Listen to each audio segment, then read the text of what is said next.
नमस्कार। नमस्कार। तपाईलाई अहिलेको देशको अवस्था हेरेर देशप्रतिको माया या घृणा के कस्तो छ?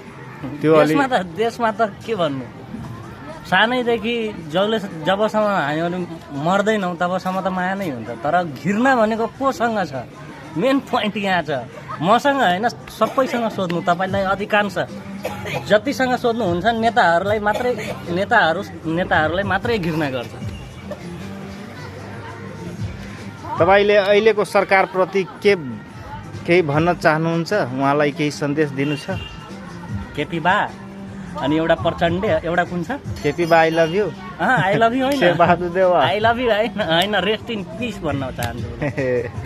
Rest in peace. तपाईँहरू आनन्दले अब राजीनामा दिनुहोस्। तपाईँहरूले धेरै चलाउनु भयो, चलाएर कतिको हामीहरूलाई अगाडि बढाइदिनु भयो, हामीले हेरिसक्यौँ।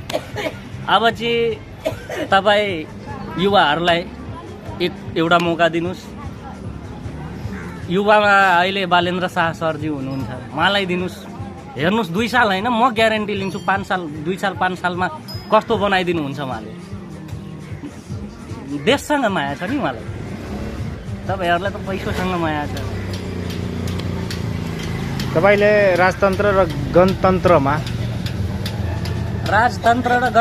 म खासै केही भन्न चाहदिनँ, तर यो 3टा नेताको हातमा गणतन्त्र बस्यो भने त्योभन्दा बेस राजतन्त्र राम्रो। यिनीहरूका हातमा केही नबसोस्, न राजतन्त्र न गणतन्त्र। म त राजाको पालोमा खै कत्रो थियो मलाई थाहै छैन, सानो थियो कि ठुलो थियो, कस्तो चलाउनु भएको थियो उहाँको बारेमा त मलाई थाहा छैन, तर मेरो फुल्ली सपोर्ट बालेन्द्र शाहलाई हो। संवैधानिक राजतन्त्र, जनता से निहित प्रधानमन्त्री। ल, धन्यवाद तपाईलाई। नमस्कार।